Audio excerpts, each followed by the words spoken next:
Perkenalkan, nama saya Aurora Atika Indrianova Putri dari kelas 10 MIPA 1 nomor absen 07. Di sini saya akan membahas tentang materi bab momentum, impuls, dan tumbukan.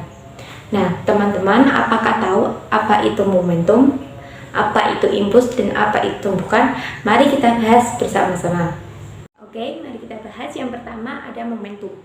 Momentum ini dipengaruhi oleh dua hal. Yang pertama ada massa, yang kedua ada kecepatan. Jadi, momentum ini bisa diartikan sebagai hasil perkalian dari massa dan kecepatan. Dan juga bisa kita artikan sebagai jumlahnya gerak dalam suatu benda.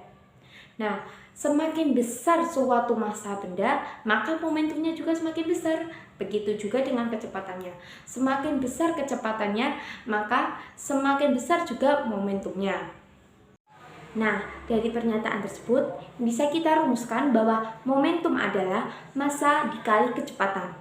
Atau momentum itu dilambangkan dengan lambang P dan massa lambang M dan kecepatan lambangnya P. Jadi, P sama dengan M dikali V. Oke? Dan selain itu, momentum memiliki arah dan nilai. Sehingga momentum merupakan besaran vektor. Untuk arah momentum itu sama dengan arah kecepatannya. Contoh momentum dalam kehidupan sehari-hari adalah ketika kita menjatuhkan sebuah bola ke atas kaki kita dalam ketinggian tertentu, itu akan terasa sakit.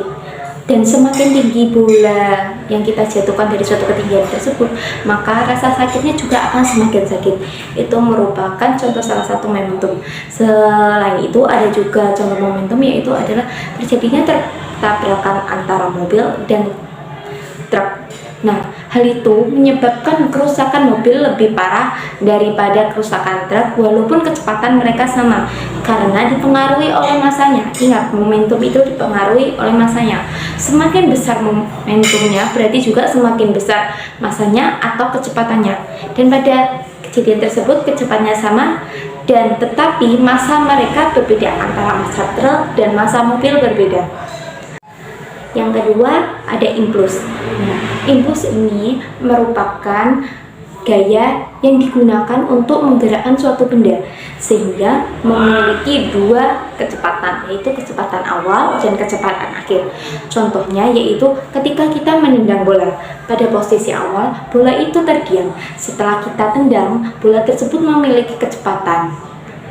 Nah, berarti juga bola tersebut memiliki dua momentum karena dia memiliki dua kecepatan, yaitu momentum awal dan momentum akhir. Sehingga bisa kita katakan juga impuls ini merupakan delta momentum, yaitu momentum akhir dikurangi momentum awal. Contoh impuls dalam kehidupan sehari-hari seperti saat kita melemparkan bola tenis ke meja atau ke tembok, bola tersebut akan kembali terpental dengan kecepatan yang berbeda ataupun kecepatan yang sama, tetapi memiliki arah yang berbeda hingga membuat kecepatan tersebut negatif atau positif tergantung arahnya. Dan hal tersebut bisa menyebabkan terjadinya sebuah impuls. Yang ketiga yaitu hukum kekekalan momentum, yaitu fenomena setiap kali terjadinya tumbukan atau tabrakan terjadi. Untuk rumus hukum kekekalan momentum yaitu MA dikali VA ditambah MB dikali VB sama dengan MA dikali V aksen ditambah MB kali VB aksen. Selain itu, di dalam hukum kekekalan momentum terdapat koefisien restitusi yang biasanya dilambangkan dengan E.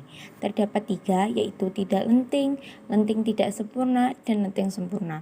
Untuk tidak lenting itu memiliki koefisien restitusinya sama dengan 0. Sedangkan untuk yang lenting tidak sempurna, koefisien restitusinya sama dengan 0 kurang dari E kurang dari 1 atau 0 sampai 1.